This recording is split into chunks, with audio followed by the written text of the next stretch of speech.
Oi meninas, tudo bem com vocês? Eu sei que eu tô em falta nesse canal, eu sei que eu falei que eu ia voltar, que eu ia continuar fazendo os vídeos, mas infelizmente, gente, eu não consegui cumprir essa promessa porque muitas coisas aconteceram.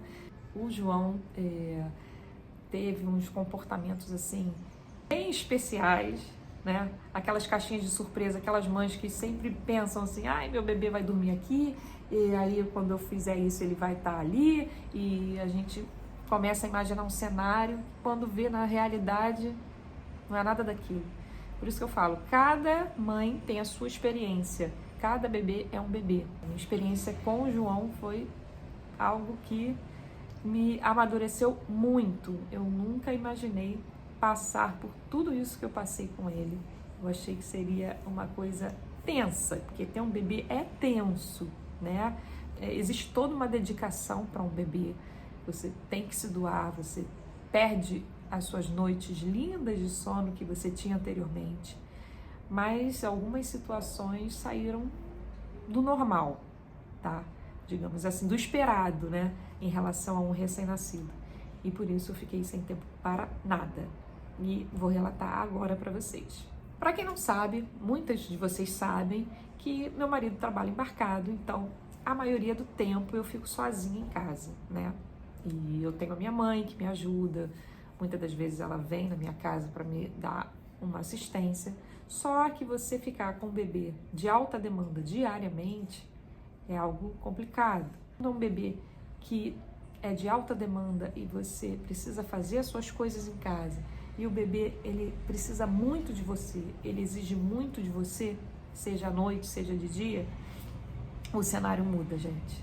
Você ficar com o seu filho sozinho é um pouco, traz um pouco você fica apreensiva, porque você sempre está na cozinha fazendo alguma coisa e pensar, e se ele acordar, ele vai querer ficar no colo o tempo todo, ele vai querer chorar porque vai me ver aqui, eu não vou conseguir fazer aquilo que eu queria, que eu gostaria. Então, isso acontecia muito com a minha cabeça, tanto em casa quanto na rua, quando eu ia pra rua fazer alguma coisa e ele estava junto, porque ele tinha lá a bombinha relógio dentro dele, que era tic-tac o tempo todo, e aquilo estava sempre dentro da minha cabeça, vai dar ruim, vai dar ruim, vai dar ruim, ai meu Deus, ele aguenta carrinho só 5 minutos, ai, ele já vai chorar, então eu estava sempre assim, uma tensão terrível. Foi foi um baque para mim, eu não esperava, e assim, eu me preparei muito para a maternidade, eu esperei muito meu filho, eu sempre quis muito ter o meu filho, eu sabia que eu não ia dormir, nossa, aquele sono maravilhoso, eu sabia que eu ia perder, eu já estava preparada para tudo, mas do jeito que foi, dele acordar mais de 8 vezes na noite, isso acontece até hoje, mais ou menos, tá? Porque eu fiz o desmame e eu vou explicar para vocês esse meu processo. Na verdade, eu tô nesse processo, tem uma semana, e eu vou fazer um relato para vocês do meu desmame, para vocês saberem como é que foi. E não é fácil, gente. Não é fácil. Quem é mamãe e está passando por essa mesma situação que eu, de ter um bebê que não aceita ficar num carrinho, não aceita ficar no berço, não aceita dormir alguns minutos longe de você, para você poder fazer alguma coisa, entende o que eu tô falando. É algo desesperador.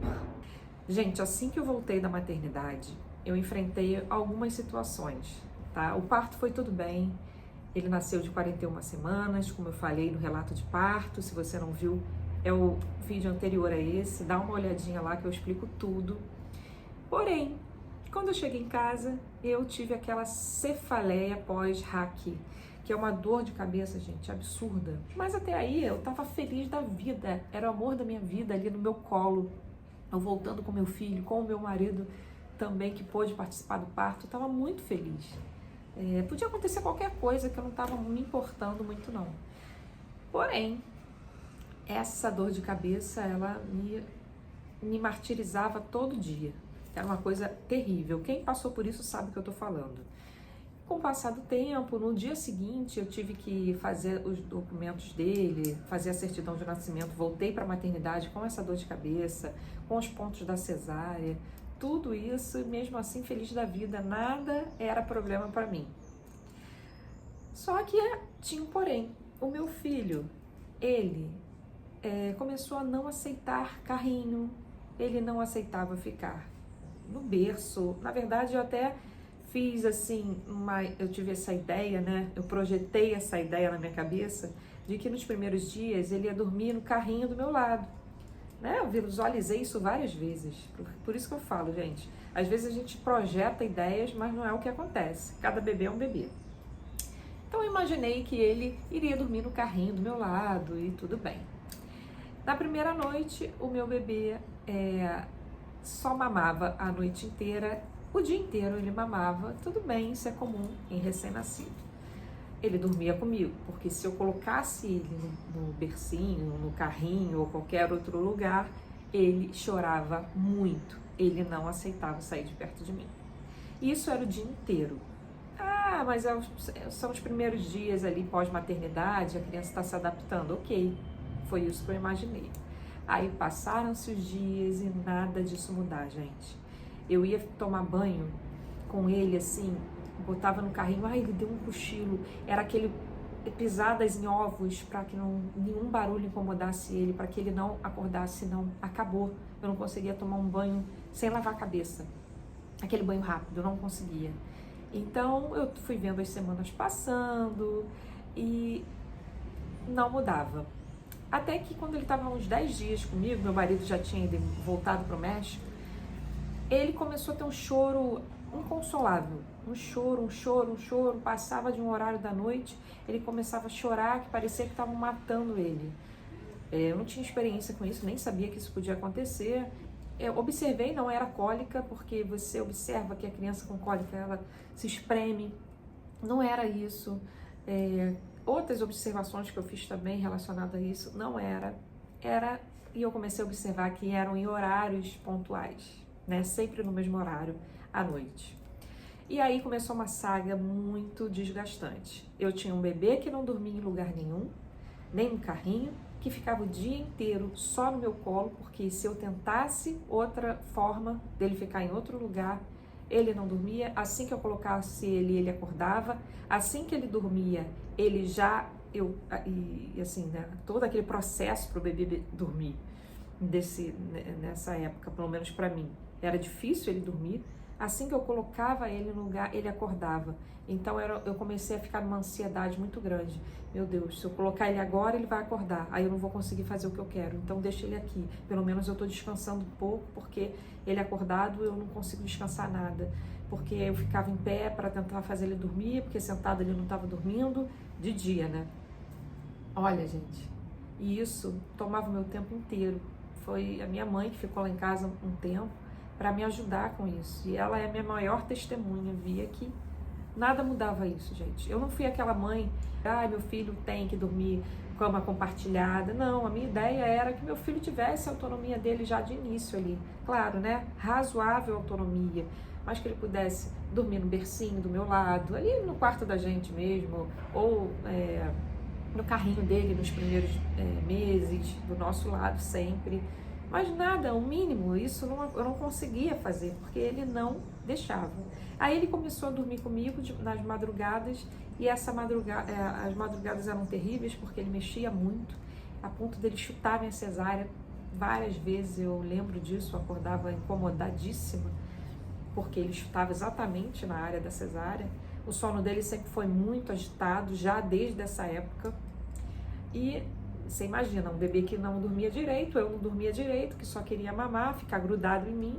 Então já passava um dia muito cansativo, né? Porque era um bebê que também não aceitava dormir em outro lugar, só queria no meu colo. E às vezes teve dias que eu só ficava em pé com ele ninando, porque se eu sentasse ele chorava muito. Olha, gente, eu comecei a viver uma experiência de terror. Eu comecei a ficar muito angustiada, depressiva, nem me olhava no espelho. Eu sei, volto a falar, eu sei que nesse início da maternidade é esperado isso, a correria com o bebê, essas adaptações, né? E então, isso tudo na minha cabeça estava certo. Isso é no início. Daqui a pouco eu vou voltar à minha vida normal, vou fazer meus vídeos, vou ter tempo para isso. E o tempo foi passando e eu não tinha tempo para nada, a não ser correr para fazer as coisas dentro de casa, voando, porque eu não tinha mais outro tempo. Passou o tempo, ele veio com esse choro, né, como eu estava falando, inconsolável, nada consolava esse choro dele, era um choro angustiante. Minha mãe comprou chá de camomila para botar na água do banho dele, pra gente fazer aquela rotina toda. Eu estava fazendo uma rotina com ele, rígida, né? Depois que eu percebi esses choros, para ver se à noite dele ele vinha e dormia quietinho. Ele começava a dormir à noite depois dessa rotina, mas qualquer coisa que ele acordasse vinha aquele choro que parece que durava 1 hora. Era um choro desesperador que a vizinha minha perguntava se estava tudo bem. E isso me consumia, né, gente? Porque a gente fica imaginando, pô, o que estão pensando de mim? Meu filho aqui chorando, eu não consigo controlar essa situação. Aí você pergunta para outras mães, ninguém passou por isso. Eu não vi ninguém que passou por isso. Eu tinha momento de relaxamento, eu não conseguia 1 segundo sequer. Eu tomava um banho correndo, com medo dele ter esse choro. Ele começou a ter esse choro à tarde também. Era uma coisa assim surreal, gente, surreal. Minha mãe também ficava desesperada, a gente começou a ficar tenso, o cachorro ficava tenso, porque ele sentia que eu estava tensa. Então era um momento assim, que era pra gente curtir o bebê e estava virando uma coisa, um caos terrível, que não tinha nada a ver com o meu filho, né? Cada bebê é um bebê, e o meu bebê era assim. E foi passando o tempo, ele continuou não aceitando o carrinho, era aquela coisa de vai no shopping, vai na rua rapidinho, e ele muito agitado, eu tinha que ficar em pé com ele, não dava para sentar com ele um pouquinho, bota ele numa cadeirinha ou no carrinho perto pra gente comer uma coisa, ele tá ali, não. Eu tinha que ficar em pé com ele, porque ele não ficava, eu sentava, já era, gente, não dava, ele não aceitava isso, porque eu pensava assim, vou na rua para dar uma relaxada. Era pior, eu voltava mais estressada, porque a gente não conseguia comer, a gente não conseguia tomar um café, nada, era uma coisa assim inexplicável. Depois eu fui para o México, no México ele estava com 8 meses, a gente ficou lá 4 meses, mas nós voltamos do México, mas nesse tempo que eu fiquei no México, parece que piorou, porque ele não viu mais a minha mãe, era eu e ele. Eu tentava ir no banheiro rapidamente, a casa era grande lá, e ele gritava porque não me via, um desespero. Continuou essa questão dele não dormir em outro lugar, a não ser comigo, no peito, e aquela coisa de sair de perto dele no sono à tarde, bem devagar, para ele não acordar. Eu saí, pum, consegui, e era aquele alívio de 40 minutos, ele acordava de novo, lá ia eu dar o peito de novo e saía para ver se eu conseguia mais uns minutinhos para fazer as coisas correndo, porque depois que ele acordava, esquece. Imagina, sozinha lá no México, porque o marido embarcava e eu tinha que lidar com as coisas de almoço, dia a dia, e o bebê assim. Aí eu cheguei num vídeo na internet da Juliana Góes, eu acho que é o nome dela, é esse, sobre bebês high needs, porque ela passou uma situação assim, do bebê dela chorar muito. Dizem que é um bebê de alta demanda, né, que ele precisa muito da mãe, requer muito a mãe, assim, é uma coisa que a gente não consegue entender, mas dizem que esses bebês high needs, acho que no futuro podem ser adultos líderes, muito empreendedores, que tenham características assim interessantes. E aí eu tô nessa, sabe? Ai, Senhor, eu acho que o Senhor vai me dar essa bênção, né, de ter um filho assim, diferenciado pro bem, porque olha, a luta da mãe aqui não é mole, não, é difícil. Então essa experiência no México para mim foi muito complicada. Eu fui com uma expectativa, porque tinha conhecidos nossos lá, só que cada um tem a sua vida, gente, cada um tem o seu dia a dia, e a gente não morava perto, eu não podia contar muito com as pessoas. Teve uma amiga muito especial, que até amiga até hoje nossa, que é a Isabel. A Bel me ajudou muito nas questões de mercado, porque eu não dirijo, então ela passava lá, me levava no mercado para comprar as coisas. Era meio deslocado, né? Lá é uma ilha, então ficava meio deslocado para fazer certas coisas, aí eu tinha que ter esse apoio. E ela me ajudou muito nisso. Eu me sentia muito sozinha, só com o João, meu dia a dia era só isso. E tinha os dias que ele ficava um pouquinho melhor, era sempre um pouquinho melhor. Aí tinha dias terríveis que eu não podia fazer nem almoçava correndo, tudo meu sempre foi correndo desde que ele nasceu. Então, gente, é por isso que eu sumi, porque eu não tinha tempo absolutamente para nada. Hoje ele melhorou mais o sono dele, graças a Deus. Vou falar sobre o desmame, eu fiz o desmame dele, vou contar para vocês como que foi.